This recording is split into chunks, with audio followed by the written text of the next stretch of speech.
Well, hello YouTube, and we're down here in the corner of my basement with this little Onan Genset, and unfortunately I had lost all the footage, it seems, of when I was putting this thing back together.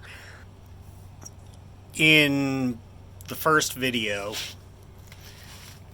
the two wires that were coming out of the control box up here on top were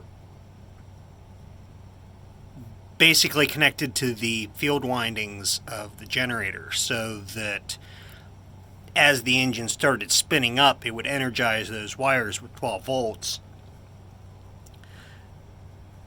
And those would have originally been connected to a solenoid valve. So what I ended up doing was I had just adjusted the carburetor because, I mean, there is no real like gas orifice on this carburetor. It's just the standard needle valve that would normally be used with gasoline. So I hooked it up so it would run on propane off of a bottle. But all I had to do was adjust that in order for it to run right, pretty much. And this was the setup that I had, which it's not permanent, it was just temporary for testing. And it's just a 12 volt solenoid valve connected to a propane connection for a grill bottle, basically. And unfortunately, this battery is shot. It was an old battery that I had kind of revived a little bit to use on here, but it's dead now. I mean, it's got enough to click, but the relays click, but that's it. It doesn't have enough power to spin it over. Anyway, this is the control box or transfer switch. Well, it's both, really. So the way I have this hooked up is I just have an outlet here on top, and it is plugged in at the moment. If I unplug it, or if the power fails, then it switches over to automatic mode. But we have our output voltage, charging amps, and this is only for AC charging.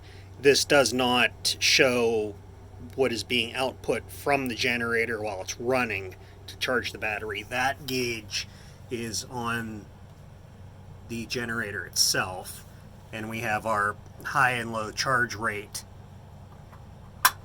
switch here. So the battery charge rate here for high and low, it's typically on low, which would be your trickle charge. Kick it up to high, it goes up to, what is that? About half an amp, looks like.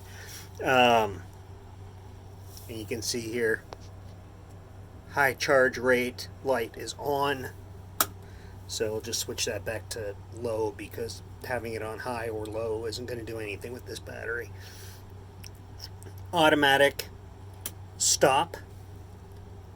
The warning light comes on, and what that says is warning light is off in automatic position. So the light lights up to let you know, hey, it's not going to start by itself. So if it's connected to something critical, so typically it would always be on automatic. You've got stop, which shuts it down. The bottom is check, which you switch this to check and it would crank over normally and fire up. Of course, it doesn't do that. It just clicks because the battery's gone. You put it over to automatic. You put it to hand crank. The warning light comes on as well.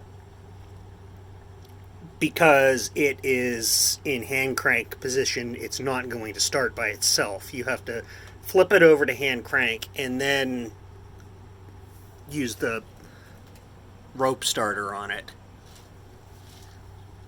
So we'll switch it back to automatic. We'll just take a look inside here. Not much to really see. Got the transfer relay, some resistors, all the switches and controls over here. There's a selenium rectifier for battery charging. That should probably be replaced, but as long as it's working, I'm going to leave it. And that's about it. Obviously, we're not going to fire it up today because, well, first of all, I don't have a propane bottle here, and second of all, the battery's shot. But anyway, there we go. That is it, complete. And I've got it mounted on an old pallet, part of a pallet, so it can roll around. Like I said, it's not mounted permanently. I have no plans to mount it permanently anywhere. But with the weight of this thing, you're not going to just pick it up and carry it around with you either. So, anyway, there we go. Thanks for watching.